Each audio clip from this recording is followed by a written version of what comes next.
Hi, good day everyone. You are welcome to the seventh edition of the Global Conference on Business Management and Social Sciences 2020 online conference edition. My name is Ismail F.O. and I'm presenting this paper co-written by myself and Abba S.O. from Ahmadu Bello University, Zaria, Nigeria. The title of the paper is A Strategic Engagement of Agricultural Biotechnology Communication for Sustainable Economic Diversification in Nigeria. For many years now, African countries and other countries in the world have been glued to the concept of economic diversification in order to improve the economy. And economic diversification means a lot of things. It encompasses looking outside the box, trying to engage a lot of sector in the economy in order to improve the entire system. In the case of Nigeria, recently the Nigerian government, based on the Green Alternative Economic Development Plan, trying to diversify the economy through agriculture, has put in a lot of plans to embrace agricultural biotechnology. Agricultural biotechnology is one of the new strategy. That is how it is conceptualized in this paper. That government in sub-Saharan Africa or developing countries are now being encouraged to embrace in order to solve the problem of food insecurity and help to improve the nutritional intake of the citizens. However, there are so many controversies unresolved concerning agricultural biotechnology, especially the genetically engineered aspect of it. A lot of GMO crops have been propagated all over Africa, in Nigeria, for Nigerian farmers to embrace. This paper interrogates how agricultural biotechnology is communicated in Nigeria and what exactly is this information about agricultural biotechnology getting to Nigerian farmers, especially the small-scale farmers. This paper is much concerned about small-scale farmers because these small-scale farmers constitute more than 80% of the farmers in Nigeria, and they live in the rural area. They produce more than 60% of the food consumption of the country all over the world.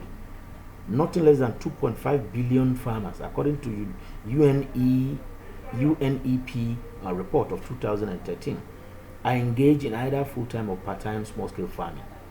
Nigerian experts are usually obsessed about agricultural biotechnology, and they want Nigerian government to develop it as a national plan.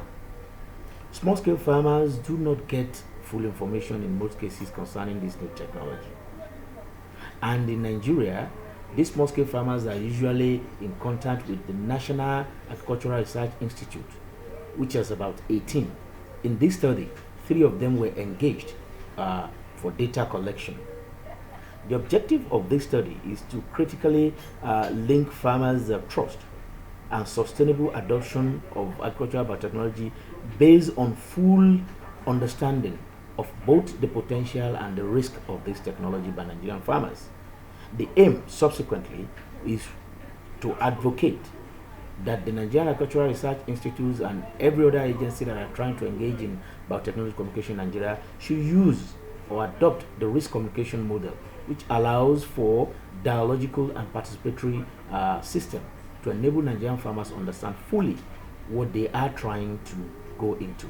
3 research institutes were engaged in this study: the National Agricultural Extension Research Liaison Services, which has the national mandate for extension; the National Animal Production Research Institute, which has the mandate for animal production and research into biotechnology; the Institute of Agricultural Research, which is involved in crop research and into biotechnology too.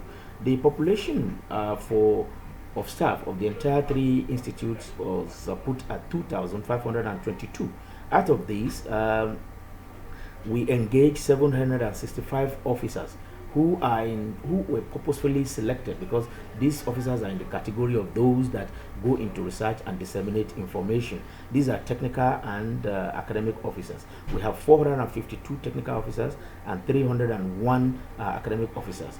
The sample size was fixed using the RAWSoft online sampling software, which at 95% confidence level and 5% error. Simple descriptive statistics was used to explain, interpret the data. However, the 100 copies of the questionnaire, copies of each questionnaire was distributed in each institution through the email addresses of the participants. So it was an online data collection system, and we actually put the data collection time to be 1 month, and we kept on engaging the respondents over the time to please go in and fill. And then throughout all the research institute, 75% of the questionnaire that were sent were returned. And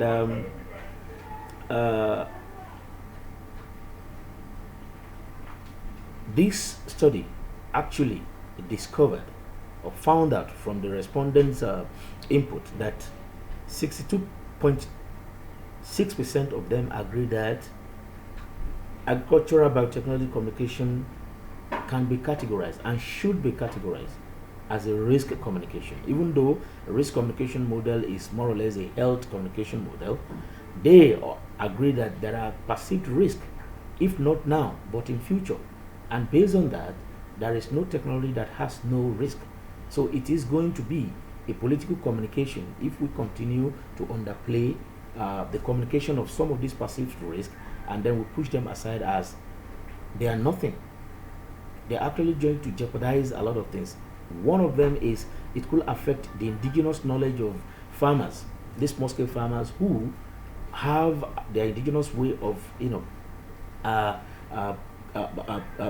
selecting seed for plantation. 64.6%, which is about 166 of the respondents, agree that farmers' concern about agriculture, about technology should be communicated by this research institute. Therefore, this study found that agriculture biotechnology is still being communicated in Nigeria using the extension system modally, and this system might not be able to build the Nigerian farmers' trust based on the approaches of farm visit, field farm trial, and so on and so forth. It was also agreed, all the respondents agreed, that there are perceived risks in agricultural biotechnology, and this is a fact. We must not downplay this. 3. The study also found out that agricultural biotechnology communication in Nigeria, according to the respondent, needs to be improved. It means we need to improve the extension system communication by appropriating other communication approach that can help us, build farmer trust rather than trying to passively coerce them to adopt technology. Based on this paper recommends that the National Agricultural Research Institute should go into deep research into risk communication model, and by that they'll be able to come up with a framework that can help them integrate this risk communication to communicate agricultural biotechnology. 2.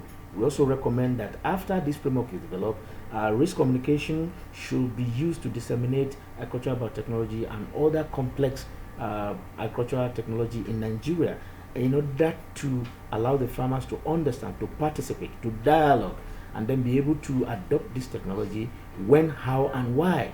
So that this is so because, and this is the only way agribusiness can be sustained.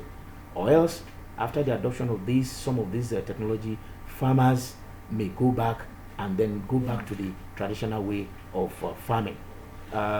Thank you very much for listening. As Nigeria continues in our economic diversification effort, this paper is, advocates for a comprehensive and a dialogical communication model for the communication of biotechnology, and then other diversification plan for Nigerian farmers, small-scale farmers, to be able to develop agric as a business rather than as a hobby. Thank you very much.